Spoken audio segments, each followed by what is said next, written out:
Hola, ¿qué tal? Buenos días, chicos. Sarita, buenos días.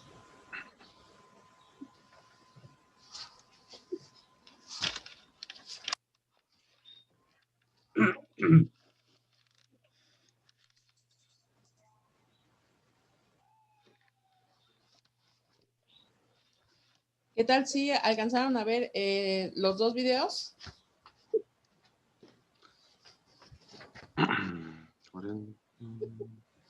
Sí, A mí me faltaron 5 minutos del último. ¿5 minutos del último? Sí.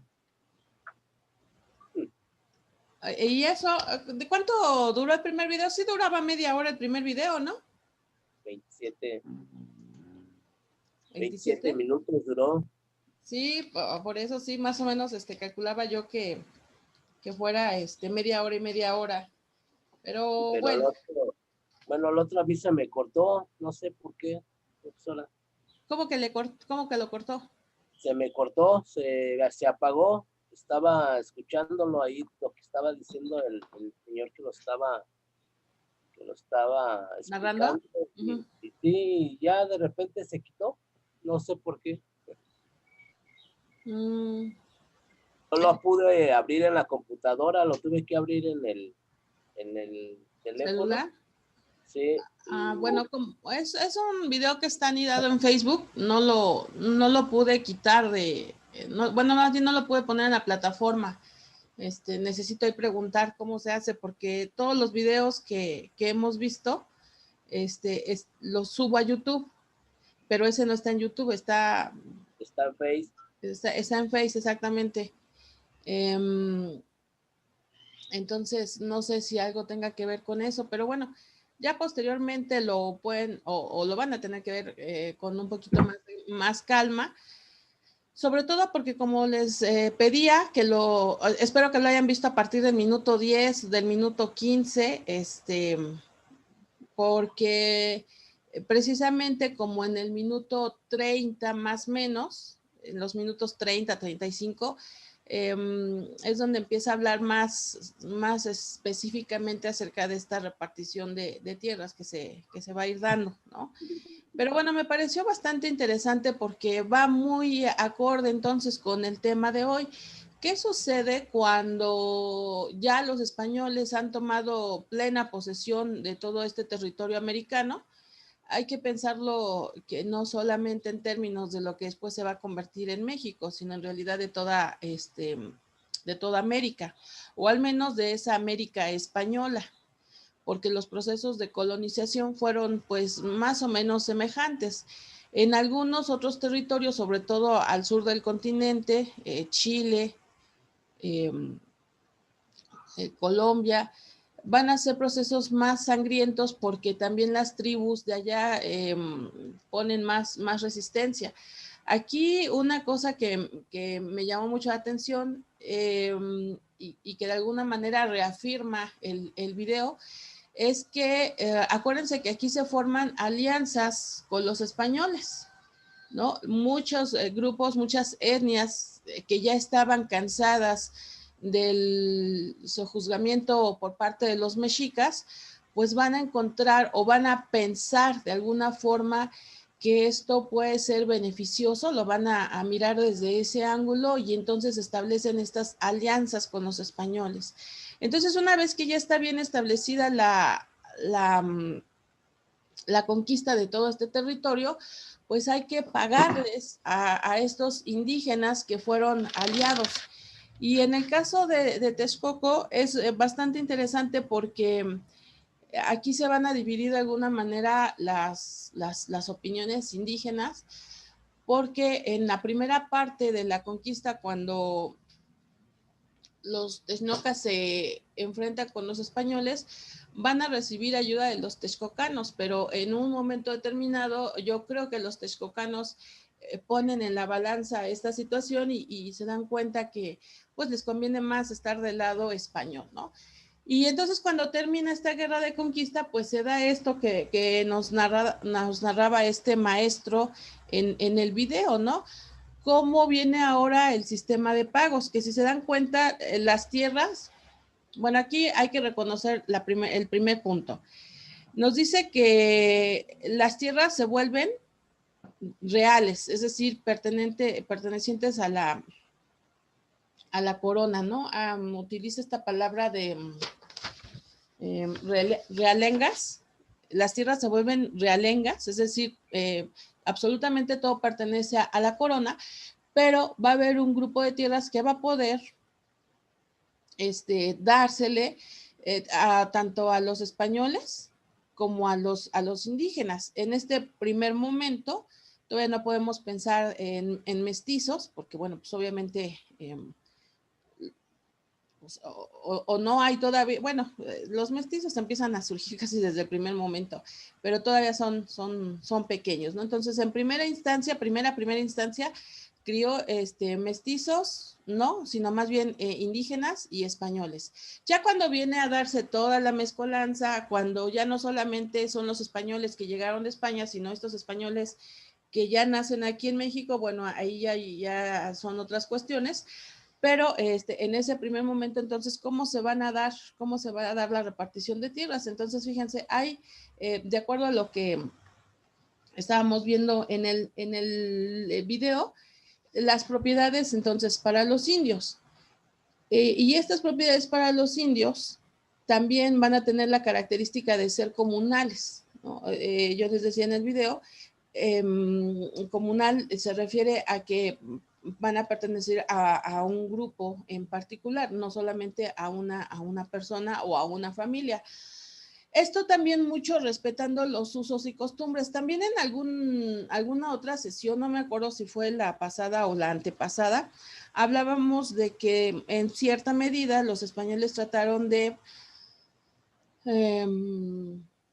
guardar estos usos y costumbres mientras no chocaran directamente con las leyes españolas o con la religión que ellos traían. Esta cuestión de los usos y costumbres, entonces, por supuesto que no se respetó con las cuestiones religiosas, pero bueno, eso ya es aparte.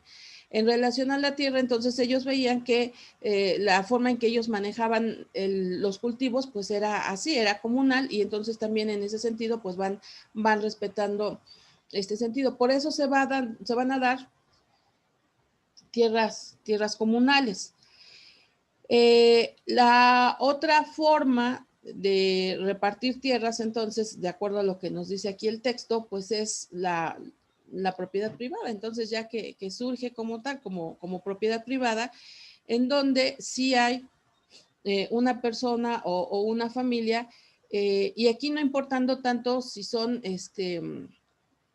indígenas o son españoles, pero aquí un punto importante, indígenas de alcurnia, o sea, indígenas que antes de la conquista, pero que sobre todo también durante la conquista se volvieron vasallos de la corona, es decir, que les ayudaron a conquistar estas tierras mexicas. Entonces, sí, bueno, no recuerdo en qué parte del video lo dice, pero como les comentaba, pues van a tener que verlo otra vez completo.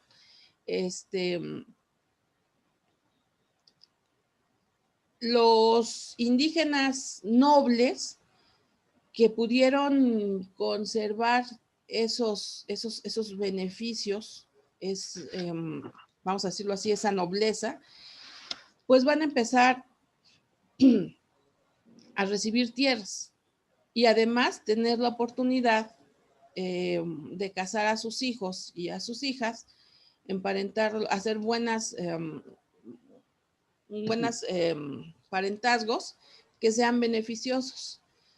Estos indígenas nobles, de hecho, al principio, durante los primeros años, estoy hablando de 1525, 1530, 1535, van a comenzar no solamente a recibir tierras por parte de la corona, sino también instrucción.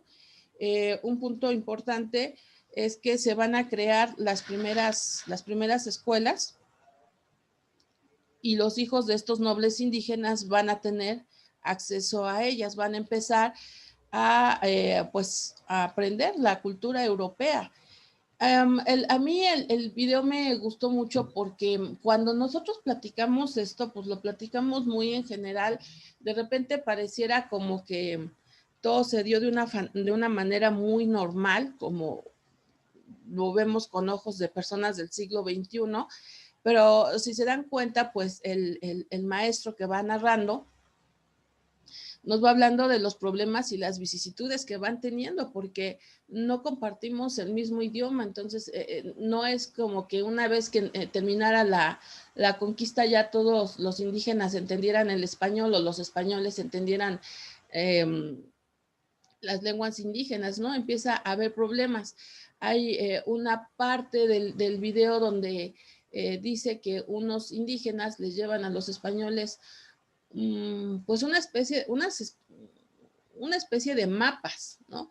Pero que pues, nada más no se entienden. Ellos los indígenas querían señalarles a los españoles cómo había estado la distribución de tierras, pues para que se respetara esa situación, pero no se entienden. Entonces, suele ser complicado el proceso. Y entonces allí empieza o entra la importancia de los monjes que van llegando, ¿no? Porque los monjes tienen esta visión ciertamente de comenzar la evangelización, pero muchos de ellos sí tienen el interés de entender la cultura de estos indígenas. No, estamos hablando específicamente aquí de la zona México, como en el video que nos habla de Texcoco. Ya sabemos que Texcoco pues está muy cerca aquí de la Ciudad de México. A diferencia, por ejemplo, de los sacerdotes que llegaron a la península de Yucatán, que sí es muy sabido que el sacerdote principal, monje principal, se me fue ahorita el nombre, llega a arrasar con todos los códigos mayas, enciende una hoguera y lo primero que hace es quemarlos con el argumento de que son documentos del diablo, ¿no? Entonces los quema y ahí va a empezar un sometimiento más fuerte.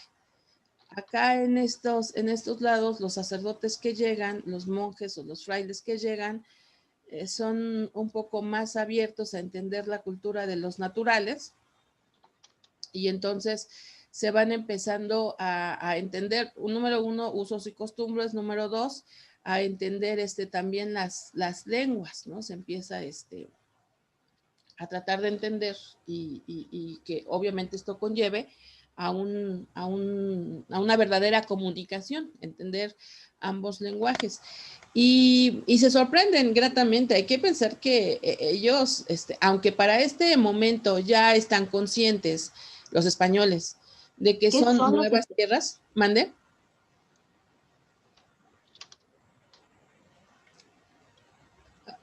¿Alguien me iba a preguntar algo? No, profesora. Ok. Aunque ellos ya están conscientes en este momento, estamos hablando ya de 1530, ya están perfectamente conscientes de que no están en la India, en las Indias orientales. Ellos ya entienden que están en un lugar nuevo. Pues tienen esta tarea o más bien esta idea de empezar a entender todo esto que se están encontrando, ¿no? Y aquí viene entonces el otro sector importante con el que se va a hacer este reparto de tierras, que van a ser los monjes, ¿no? Todos los sacerdotes cristianos que pues van a tener un papel muy importante. Yo les decía en el video, llegan infinidad de grupos religiosos, que cada uno también dependiendo de sus propios principios, de las bases de sus respectivas agrupaciones, pues van a ser más o van a ser menos tolerante a todo lo que es la cultura indígena. Caso muy especial, yo les decía, vamos a hablar sobre la cofradía de la Compañía de Jesús, a los que comúnmente se les va a llamar jesuitas.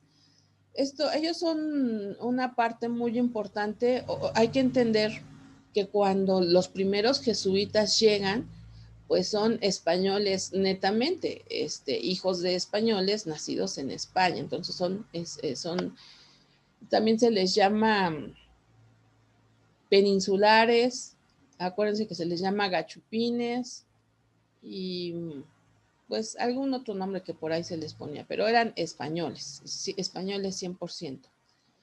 Pero durante todo el proceso que va a durar la colonia, acuérdense que la colonia dura 300 años, durante estos 300 años, pues obviamente se va a dar la cuestión de que pues ya van naciendo aquí, y aunque no había un concepto y no había una ideología de México como tal, se hablaba de las Américas, entonces ellos se consideraban americanos, entendiendo como un solo territorio, pues todo lo que abarcaba lo que los españoles habían podido adjudicarse. Entonces ellos, los jesuitas, empiezan ya a visualizarse como mexicanos, como americanos sería la palabra correcta. Ellos empiezan ya a visualizarse como americanos, no como indios y no como españoles. O sea, les queda como muy clara esta situación. Y hay que entender, bueno, ahora que resuelvan sus cuestionarios y que le den otra lectura al texto, el libro nos dice que la corona hizo todo lo posible porque estos grupos religiosos no se quedaran con muchas tierras, porque esto era lo que ya había sucedido en Europa. Hacía muchos siglos, todavía durante la Edad Media, el poder de los reyes, pues estaba, bueno, primero era mínimo con respecto a el Papa y todos los obispos y arzobispos y toda la jerarquía religiosa, ¿no? El Papa tenía un lugar verdaderamente predominante. Con el paso del tiempo y con estas guerras que se llamaron cruzadas, los reyes se fueron ya como emparejando y empatando. Para cuando llegan los europeos, y en este caso si digo europeos, todos en general, cuando llegan ya a conquistar estas tierras, el poder ya es como un poco más empatado, por decirlo de alguna forma. Entonces, por esa situación, para los reyes era muy importante que aquí no se hicieran estos grupos religiosos de muchas tierras, porque entonces iba a volver a pasar lo que en la Edad Media, en donde los religiosos pues eran más poderosos porque tenían más tierras, porque tenían más metales preciosos, en pocas palabras pues eran más ricos. Sin embargo, en algún momento del desarrollo de estos 300 años, a final de cuentas, pues la iglesia sí se va haciendo con muchos terrenos. Que esto, como les decía en el video, va a ser negativo porque son lo que se van a conocer tierras ociosas, y esto es muy importante, lo vamos a retomar ya en el siglo X, a mediados del siglo XIX, cuando Benito Juárez comienza con las leyes de reforma. Estas leyes de reforma, entre otros varios puntos, pues va a tocar todos estos territorios que pertenecen a los religiosos y que están ahí ociosos, que están, también se les conoce como terrenos baldíos, porque son tierras que no están trabajándolas nadie, están de ociosas. Entonces también eso a la vez implica que no están pagando impuestos, y al no pagar impuestos pues también es dinero menos para la corona, para los reyes, en pocas palabras. Decía yo, se van dando una serie de donaciones de tierras que los indios les van a dar. Bueno, a ver, la corona le da tierra a los indios. Los indígenas entonces tienen ya tierras, y entonces estos indígenas a su vez en un momento determinado van a dar varias de esas tierras por donación a estos sacerdotes. Y ese es digamos, el mecanismo que van a tener entonces estos grupos religiosos para hacerse con las tierras. Pero no es del todo malo, este es un punto muy importante que hay que tomarlo en cuenta aquí, ya hacia al final del periodo de la colonia, hacia 1700, la mitad de 1700, 1740, 1750, 1770. En esos años, cuando los jesuitas se vuelven muy, muy críticos hacia la manera en que los reyes están gobernando. Aquí un paréntesis.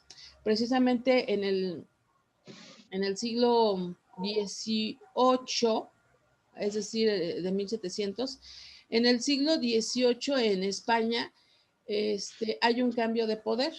Por muchos siglos la familia gobernante había sido la familia de los Habsburgo. Y después, ya en el siglo XVIII, tienen guerras, tienen pleitos con la familia de los Borbones, que es también otra familia poderosísima europea, que dominaba muchos territorios europeos. Entonces los Borbones se hacen con el poder en España y obviamente entonces pues se pasa de una familia poderosa a otra familia poderosa, y en este caso pues los Borbones son los que se quedan en el poder y por lo tanto pues con todas las tierras americanas. Y esto va a traer algo que se conoce como las reformas borbónicas. Las reformas borbónicas no es, hasta parece contado del siglo XXI y del siglo XX. Las reformas borbónicas no es otra cosa más que ajustes hacendarios. El establecer leyes que establecen aumentos en los impuestos. ¿Y quiénes van a ser los grandes afectados? Pues todos los criollos se dedicaran a lo que se dedicaran. Bueno, pues estas reformas borbónicas van a afectar fuertemente a los jesuitas, y esto es otra de las cosas que va a hacer que los jesuitas se vuelvan muy, muy, muy críticos de la corona, hasta que los reyes dicen, bueno, ya me cayeron mal, como decimos aquí, pues despejando, ¿no? Ahuecando el ala, y ¿cómo se llama esta palabra? Bueno, los sacan del país. Extraditar, eso es cuando los traen para acá. Bueno, los sacan del país. Los expulsan, ¿no, profe? Sí, los expulsan, exactamente. Pero para esto ellos ya habían dejado muchos escritos en donde se hace un análisis de cómo están las tierras americanas, específicamente aquí en México, cómo están las tierras de la Nueva España, la mala distribución que hay en el poder, la mala distribución que hay de dinero, todas las limitaciones que, por ejemplo, en la sesión anterior yo les decía que el rey limitaba mucho el comercio. Entonces esta limitación del comercio pues lo que traía era muy poca posibilidad de que los españoles y criollos, aquí sí ya podemos hablar también de los criollos, muy pocas posibilidades de que tanto españoles como criollos se hagan con una fortuna a través del comercio por todas las trabas que hay. Y en el caso, por ejemplo, específicamente de los religiosos, con todos estos impuestos de las reformas borbónicas, los religiosos se van a ir a pique. Y aquí hay que entender que llega un momento en donde los criollos no tienen cabida dentro de este mundo europeo. Yo les decía en otra sesión, cuando se cambiaba de virrey, cuando se cambiaba de corregidor, cuando se cambiaba de alcalde, el rey mandaba de España a el que iba a ocupar ese puesto. Entonces, los criollos no podían aspirar verdaderamente a nada, salvo básicamente había dos profesiones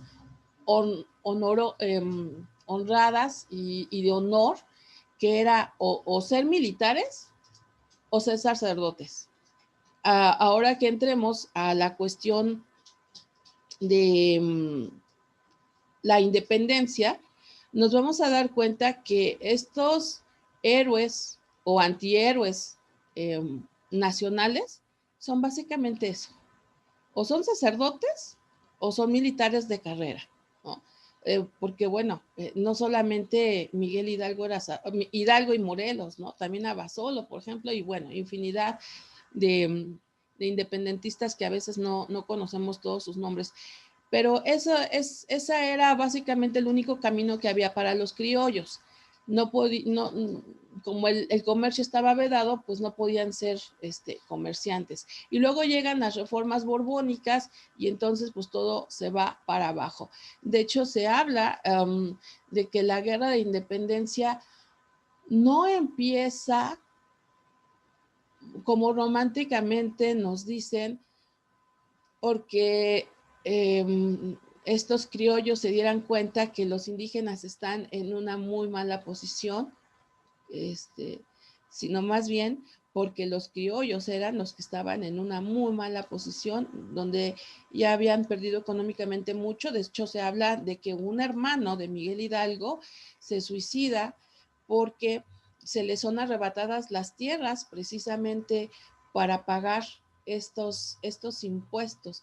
Entonces, quiero decir que los criollos pues ya estaban hasta el cuello, no importando a qué se dedicaran. Y esto pues va a ser interesante porque de aquí va a comenzar entonces esta guerra de independencia, ¿no? Que entonces es muy importante que podamos rescatar cómo se van dando estos cambios y a través de todas estas reglamentaciones. Ahorita ya vimos cómo se fue dando el reparto de la tierra, ya para ir cerrando. Entonces, los indígenas nobles van a poder quedarse con ese abolengo, con esa nobleza, si en su momento apoyaron a los españoles en esta guerra de conquista, ¿no? Se les van a dar documentos y se les va a reconocer cierta importancia, al menos durante el siglo XVI. Ya el siglo XVII y el siglo XVIII pues ya va a ser otra cosa, ¿no? Pero durante el primer siglo pues sí van a ser reconocidos. Y cómo se domina la tierra. Aquí nada más lo único que quiero ya resaltar para cerrar es, recuerden, en el video lo comentaba, se podía disfrutar y repartir todas las tierras salvo las mineras. ¿Es así? No me las toquen, dijeron los reyes, ¿no? Esas son nuestras incuestionablemente. Y la próxima clase, pues vamos a ver cuáles fueron los mecanismos que se dieron, pues precisamente para que todo eso que salía de las minas, pues llegara a Europa, a España específicamente, y que era todo un show, era bastante complicado, imagínense ustedes, llevar todo ese oro a Europa. Porque aquí, bueno, pues ya aparecen las figuras de otros europeos, como los ingleses y los franceses, pero más sobre todo los ingleses, que van a querer, pues quedarse con este oro español, ¿no? Entre comillas, pero bueno. Me veo en la necesidad de cambiar el esquema, de hacer los cuestionarios y que me manden las respuestas en Excel. Realmente me medio funciona. Estaba todo muy bien, pero me di cuenta que cuando mando los archivos corregidos, cuando yo se los regreso a ustedes, no se suben las correcciones. Casi todos, o más bien a todos les llegaron el mismo cuestionario que ustedes me mandaban. Yo sobreescribía las respuestas o yo sobreescribí las respuestas correctas y se los mandé.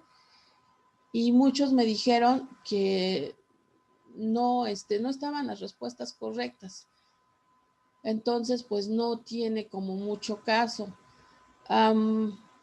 Voy a tener que volver a ponerlos en la plataforma, creo que es lo que más ha funcionado, porque pues como ya habíamos dicho, les da la retroalimentación. Entonces yo creo que mañana o el lunes en la mañana yo les aviso cuando ya estén los cuestionarios.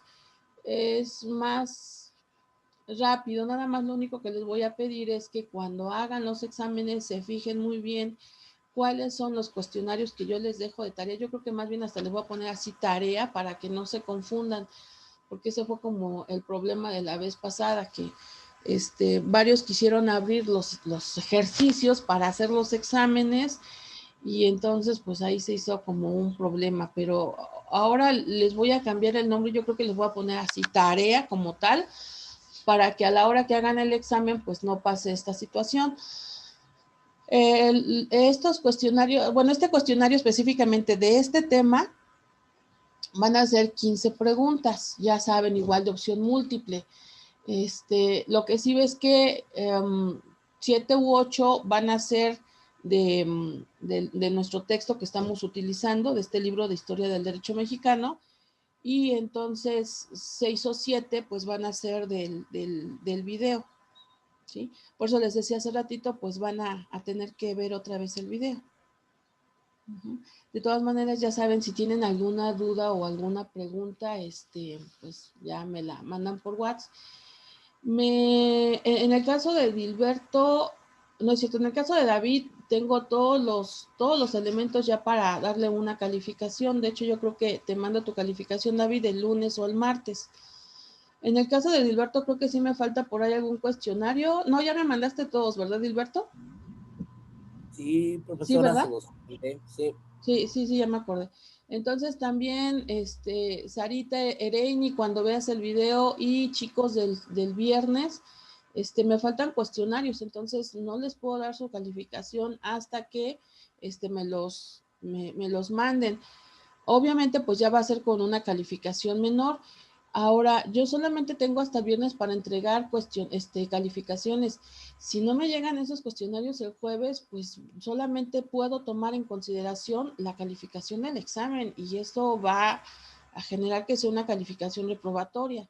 Recuerden ustedes que los cuestionarios tienen ahorita un valor de 20%, 20 el primero, 20 el segundo, 20 el tercero, pues es 60%, con el 40% del examen, como pues siempre le hemos hecho. Entonces yo ahorita, como quien dice, si sacaron muy bien el examen, pues solamente tienen 4 puntos. Entonces los espero, por favor. Estos cuestionarios que les faltan, pues mándenlos en Excel. Ya a partir, insisto, pues ya serán otra vez en la plataforma, pero yo les aviso, ¿sale? Y ya no les quito más su tiempo, siempre les quito tiempo. Ya, Profe, mande. profe, yo mandé mis 3 cuestionarios desde hace 8 días en la mañana. No me Los llegaron. 3 hasta están en Excel. No Los están. 3 los envié en Excel. No sé dónde los haya mandado, porque no están. Si quiere, hablamos en la tarde, y me dice dónde los mandó, porque no están. Sí, Yo lo revisé ayer en la mañana, antier en la mañana, el jueves en la mañana, y no estaban. Sí. Recuerda que hasta le avisé que ya estaban y me dijo que los revisaba sí me avisó, en la pero tarde. Ok, checamos porque sí, yo sí cumplí en tiempo. Yo bueno. sí cumplí en tiempo. Nada más déjeme Revise ver cómo ustedes le... la plataforma en las zonas de tarea, porque acuérdense que eso se manda en la zona de tareas y reenvíelos, pero si no, platicamos en la tarde. Sí, profe, gracias. Gracias.